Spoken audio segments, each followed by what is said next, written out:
উরির ঘটনার পর ভারত পাকিস্তান কূটনৈতিক সম্পর্ক একেবারে তলানিতে, যার জেরে দুদেশের ক্রিকেট সিরিজ তো অদূর ভবিষ্যতেও অনিশ্চয়তার ছায়ায়। প্রভাব পড়েছে অন্য ক্ষেত্রেও। প্রায় প্রতিদিনই পাকিস্তান লঙ্ঘন করছে সংঘর্ষ বিরতি, সীমান্তে চলছে গুলির লড়াই প্রায় প্রতিনিয়ত। এই পরিস্থিতিতে এবার মালয়েশিয়ায় ভারত পাক হকি যুদ্ধ, এশিয়ান হকি চ্যাম্পিয়ন্স ট্রফির লিগের ম্যাচ। তবুও সাম্প্রতিক ঘটনাপ্রবাহ চিরাচরিত উন্মাদনা যেন কয়েক গুণ বাড়িয়ে দিয়েছে। ভারত অধিনায়ক শ্রীজেশের টোটকা সতীর্থদের চাপ কাটাতে টিভি না দেখার।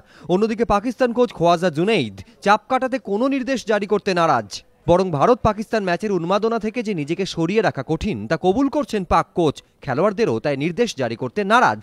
1964 সালে অলিম্পিকে হকি ফাইনালে পাকিস্তানকে হারিয়ে সোনা জিতেছিল ভারত। 66 সালে ব্যাংকক এশিয়াডেও ঘটেছিল একই ঘটনা। এই দুই দলের গুরুত্বপূর্ণ সদস্য গুরবক্স সিংহের মতে হকির লড়াইয়ে অনেক এগিয়ে ভারত। মনে করি যে ইন্ডিয়ার ডেফিনেটলি বেটার সাইড।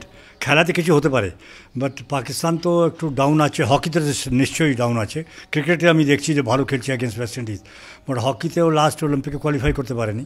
ওর ইন্ডিয়া ভালো পারফরমেন্স দিয়েছে। ওগুলো টেনশন, এতগুলো মারামারি, এতগুলো মানে যেরকম আমার অ্যাটমসফিয়ার চলছে, তো নিশ্চয়ই সবাই ধ্যান ওখানে যাবে।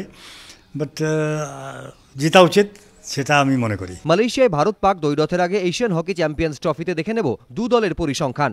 এশিয়ান হকি চ্যাম্পিয়ন্স ট্রফিতে 4টি ম্যাচে ভারত জয় পেয়েছে, 1টিতে পাকিস্তানের 1টিতে জয়, বাকি 2টি ম্যাচ ড্র হয়েছে। পরিসংখ্যানের বিচারে সমানে সমানে। তার উপর অলিম্পিকে পদক না জিতলেও ভারতীয় হকি দলের পারফরমেন্স বদলে গিয়েছে অল্টম্যান্সের আমলে, স্বীকার করছেন অনেক প্রাক্তন খেলোয়াড়ই।